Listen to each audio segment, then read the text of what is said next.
विधाता और पिछले दलितों के त्राता बिहार सरकार के आदरणीय माननीय मुख्यमंत्री आदरणीय श्री नीतीश कुमार साहब से मैं क्रमबद्ध प्रार्थना करता हूं कि अपनी बातों को रखने की कृपा प्रदान करेंगे और हम साथियों को उत्साहवर्धन करेंगे। श्री नीतीश कुमार जिंदाबाद, श्री नीतीश कुमार जिंदाबाद, श्री नीतीश कुमार जिंदाबाद, राष्ट्रीय जनतांत्रिक गठबंधन जिंदाबाद।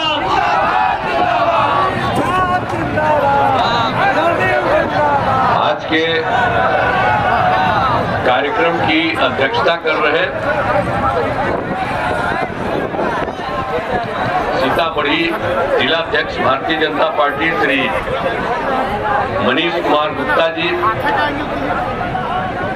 मंच संचालन करते हुए सीतामढ़ी जनता दल यू के जिलाध्यक्ष श्री सत्येंद्र सिंह कुशवाहा जी,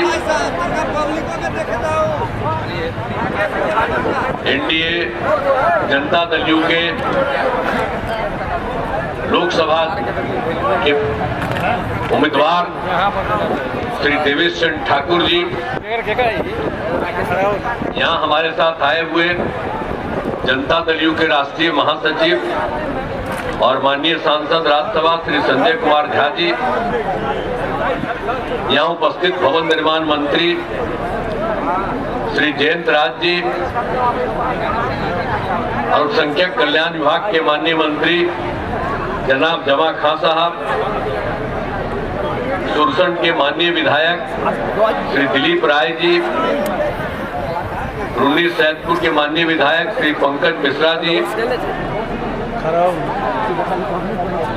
मतनाहा माननीय विधायक श्री अनिल राम जी, माननीय विधान पार्षद श्रीमती रेखी कुमारी जी, माननीय पूर्व सांसद श्री सीताराम यादव जी, माननीय पूर्व सांसद श्री राम कुमार शर्मा जी, माननीय पूर्व मंत्री श्री संतोष कुमार निराला जी, माननीय पूर्व मंत्री श्रीमती रंजू गीता जी, माननीय पूर्व विधायक श्रीमती नगीना देवी जी, माननीय पूर्व विधायक डॉक्टर इजहार अहमद साहब, माननीय पूर्व विधायक जनाब खालिद अंसारी साहब,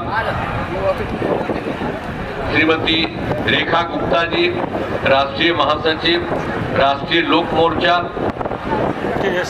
श्री ब्रजेश कुमार मांझी जी, जिलाध्यक्ष हिंदुस्तानी अवाम मोर्चा, जनाब मेजर इकबाल हैदर साहब, लोकसभा प्रभारी सीतामढ़ी जनता दल यू के, भारतीय जनता पार्टी के नेतागण श्री देवेंद्र शाह जी, श्रीमती रीता शर्मा जी, श्री शंकर पासवान जी, श्री रणधीर चौधरी जी, श्री संदीप ठाकुर जी,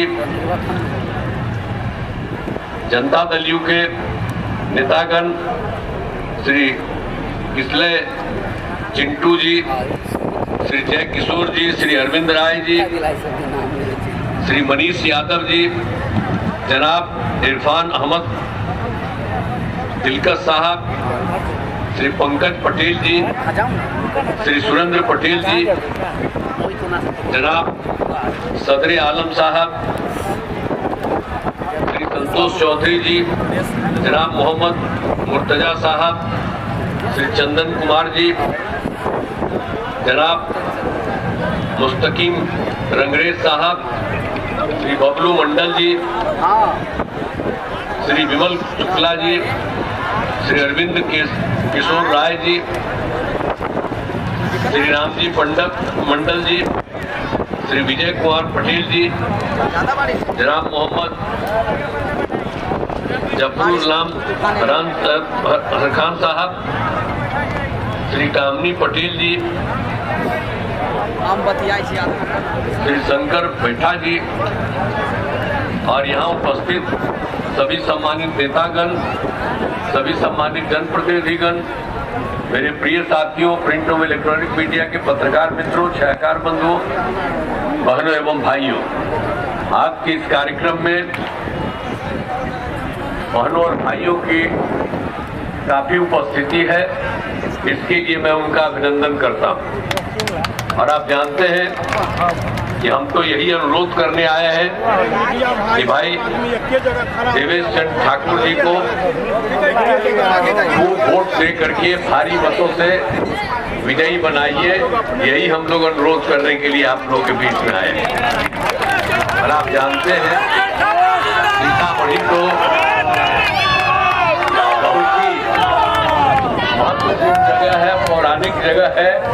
और आपको मालूम है कि 5 में जब हम लोगों की सरकार बनी और उसके पहले ही हम सब जगह घूम रहे थे, तब 5 में जब हम इधर भी रीवा में घूमे थे तब हम देखे कि 4-4 महीना लोग बंद हो जाता है। कोई काम किया जी? कोई काम नहीं किया। शाम में कोई घर से बाहर नहीं निकल पाते थे डर के मारे। हिंदू मुस्लिम का झगड़ा होता रहता था और बच्चे बहुत कम पढ़ पाते थे और स्वास्थ्य व्यवस्था भी ठीक नहीं रहती थी और कहीं सड़क नहीं था। अब बुरा हाल था तो ये सब था और कहीं बिजली नहीं था, ये सब हाल था। लेकिन हम लोग जैसे ही आए वैसे ही हर चीज के सुधार के लिए हम लोगों ने काम करना शुरू किया। किसी प्रकार के डर एवं भय का वातावरण नहीं है। राज्य में प्रेम, भाईचारा और शांति का माहौल हम लोगों ने बनाया और हर तरह से हर इलाके के काम के लिए जो जरूरी था उस काम को हम लोगों ने करवाने की पूरी कोशिश की। और शिक्षा के क्षेत्र में, स्वास्थ्य के क्षेत्र में हम लोगों ने सबसे पहले पूरा काम करवाया और काफी अच्छा तरह से लड़कियां भी पढ़ने लगी, सबको सुविधा भी होने लगी और स्वास्थ्य के क्षेत्र में भी सारा काम शुरू कर दिया गया ताकि सब लोगों के इलाज की सुविधा हो जाए। तो एक एक तरह से काम किया। और आप जानते हैं लड़कियों को पढ़ाने के लिए हमने पोशाक योजना चलाई लड़के लड़कियों को, और फिर लड़कियों के लिए तो पहले हमने साइकिल योजना चलाई। अब बाद में लड़के की डिमांड हुई तो हमने साइकिल योजना चलाई।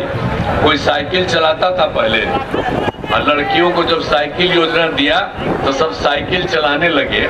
और क्या स्थिति था, शाम के बाद कोई घर से बाहर नहीं निकलता था और धीरे धीरे माहौल कितना बढ़िया हो गया। आज जरा सा याद करिए कि जो लोग पहले था गड़बड़ किया था अब तो भाई मुस्लिम से भी झगड़े का होते रहता था। आता है कहता वोट मांगने के लिए, कहता हम ही लोगों का वोट। अब बताइए कौन काम करता था? मुस्लिम लोगों के साथ क्या स्थिति थी, कितना बुरा हाल बना के रखा था। हम लोगों ने ही तो सब काम शुरू करवाया।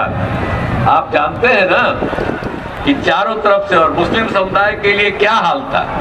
आप जानते हैं कि मदरसों को सरकारी मान्यता ये लोग नहीं देते थे और जब हम लोग आए तब मदरसों को सरकारी मान्यता देने लगे और उसमें जो लोग भी पढ़ाता था उसको जैसे शिक्षकों को देते हैं उसी तरह से उनके शिक्षकों को सरकारी शिक्षक की तरह बहाली देना शुरू किया।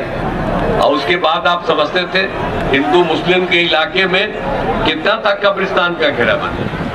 अब पहले लोगों को कितना झंझट होता था। हमने उन्हीं लोगों से 6 में बात किया और बात करके एक जगह तय करके 8000 से ज्यादा तय हुआ और उसके बाद कब्रिस्तान की घेराबंदी उसको हम लोगों ने करवाया और उसके बाद 1000 और ज्यादा निकल गया है, उसको भी हम लोग करवा रहे हैं। तो एक तरह से अब कब्रिस्तान की, अब कहीं झगड़ा होता है जी, अब सब झगड़ा उगड़ा सब खत्म करा दिए। तो एक तरह से हर प्रकार का काम हम लोगों ने किया है। शिक्षा का क्षेत्र में, स्वास्थ्य के क्षेत्र में, आने जाने का रास्ता बनाने के क्षेत्र में, सब तरह का काम, हिंदू मुस्लिम का झगड़ा ना हो, एक तरह से सब काम करवाए हम लोग। अब आप जानते ही हैं कि अब क्या हाल था। प्राथमिक स्वास्थ्य केंद्र था, उसकी क्या स्थिति थी पहले, बहुत बुरा हाल था। 2005 में प्राथमिक स्वास्थ्य केंद्र में एक महीना में 39 लोग जाता था, एक दिन में 1 या एक दिन में 2 जाता था। हम लोगों ने उसकी सेवा जो करना शुरू किया, एक काम करवाया। अब आप जानते हैं ना कि एक महीने में प्राथमिक स्वास्थ्य केंद्र में 11000 से अधिक मरीज जाते हैं। तो सब तरह का इलाज, हर तरह का काम एक तरह से हम लोगों ने कर दिया है। और आप जान लीजिए कि हर प्रकार से हम लोग तो काम कर ही रहे हैं, हर प्रकार से। और इसके साथ साथ हम लोगों ने जो हिंदुओं में भी जो पुराने मंदिर है 60 साल पुराने, उसकी भी 4 दीवारी करा रहे एक तरह से। और 17 में सब कुछ हम करवा रहे हैं एक तरह से। तो हर तरह से सबको सुविधा हो, ये सब काम हम लोगों ने करवाना शुरू किया। और आप देख लीजिए कि जो हम लोगों ने 7 निश्चय के अंतर्गत जो काम किया, तो हर घर बिजली, हर घर नल का जल, हर घर शौचालय, सब कुछ पहुंचा दिया। कितने